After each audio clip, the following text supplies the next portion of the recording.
ఈరోజు మనం future tense తెలుసుకుంటున్నాం. ఫ్యూచర్ అంటే ఏంటి? మనం తెలుగు మీడియంలో ఇవన్నీ తెలుసుకుంటే ఇంగ్లీష్ ఇంకా బాగా నేర్చుకోవచ్చు అనమాట. ఫ్యూచర్ అంటే భవిష్యత్తు. అలాగే మనం నిన్నే చెప్పుకున్నాం, ప్రతి టెన్స్లోనూ మళ్ళా 4 టెన్స్లు ఉంటాయని చెప్పాం. అంటే ఫ్యూచర్ టెన్స్లో ఉన్నటువంటి ఆ 4 టెన్స్లు ఏంటో చూడండి. Simple, continuous, perfect, perfect continuous. Future simple అంటే ఏమిటి, ఫ్యూచర్ అంటే ఏమిటి? ఫ్యూచర్ అంటే భవిష్యత్తు, సింపుల్ అంటే జరిగే పని. అంటే ఈ రెండింటిని మనము కలపాలి. ఫ్యూచర్ సింపుల్, ఇదిగోండి ఇక్కడ ఫ్యూచర్ సింపుల్ అని రాసాం. మరి ఈ రెండింటిని కలిపితే భవిష్యత్తులో జరగబోయే పని అని అర్థం వస్తుంది. ఇక్కడ రాసుకున్నాం భవిష్యత్తులో జరగబోయే పని. దీనికి ఒక స్ట్రక్చర్ ఉంటుంది, ప్రతి సెంటెన్స్కి ఒక స్ట్రక్చర్ ఉంటుంది. ఆ స్ట్రక్చర్ ప్రకారం మనం అప్లై చేసుకోవాలి. Subject plus will or shall plus V1. Example వచ్చేసి I shall go to Mumbai tomorrow. Tomorrow అంటే రేపు, అంటే భవిష్యత్తు. భవిష్యత్తులో జరగబోయేది కాబట్టి మనం ఈ స్ట్రక్చర్ ప్రకారం రాసుకున్నాము. I shall go to Mumbai tomorrow. అలాగే రెండోది ఫ్యూచర్ అంటే భవిష్యత్తు, కంటిన్యూస్ అంటే ఒక సమయానికి జరుగుతూ ఉన్న పని. ఈ రెండు కలిపితే ఫ్యూచర్ కంటిన్యూస్. తెలుగులో ఉన్న డెఫినిషన్ రెండు కలిపితే భవిష్యత్తులో ఒక సమయానికి జరుగుతూ ఉన్న పని.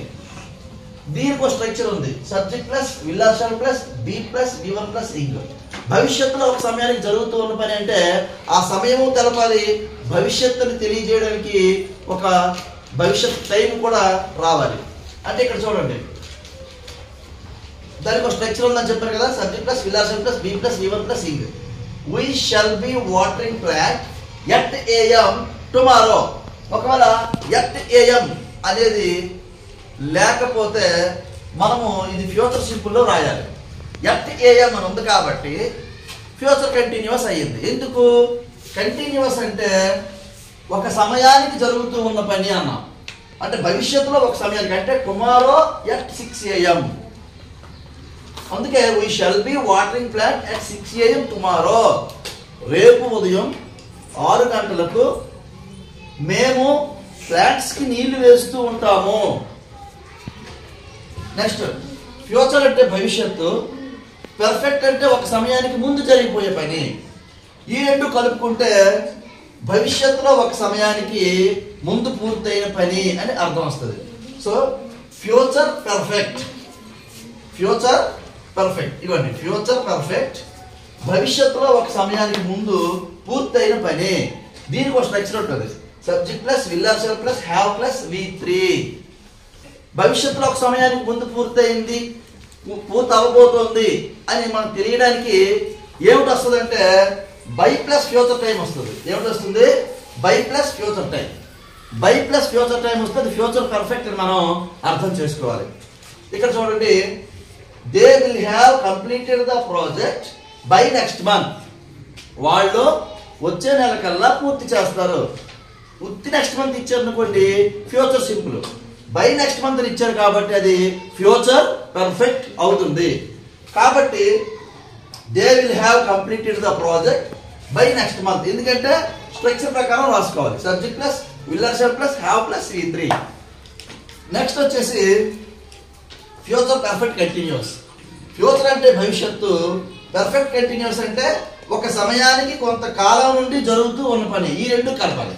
అంటే ఫ్యూచర్ పర్ఫెక్ట్ కంటిన్యూస్, భవిష్యత్తులో ఒక సమయానికి కొంతకాలం నుండి జరుగుతూ ఉండబోయే పని.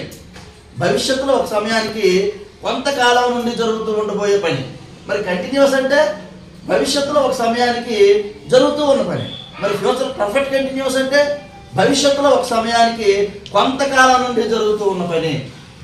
సో దానికి ఒక ఉదాహరణ ఇక్కడ తీసుకుందాం. దానికి ముందు structure subject plus will or shall plus have plus been plus V1 plus ఇంగ్.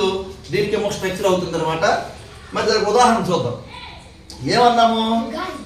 కొంతకాలం నుండి జరుగుతూ ఉన్న పని, భవిష్యత్తులో ఒక సమయానికి. ఆ రెండు మనం మెన్షన్ చేయాలి. ఇక్కడ చూడండి, బై 2050 అంటే 2050కి ఫర్ 50 years అంటే 50 సంవత్సరాల నుండి, అంటే కొంతకాలం నుండి, అంటే 50 సంవత్సరాల నుండి 2050 కల్లా, అంటే భవిష్యత్తులో 2050 అంటే భవిష్యత్తు కాబట్టి by 2050 for 50 years we shall have been teaching English.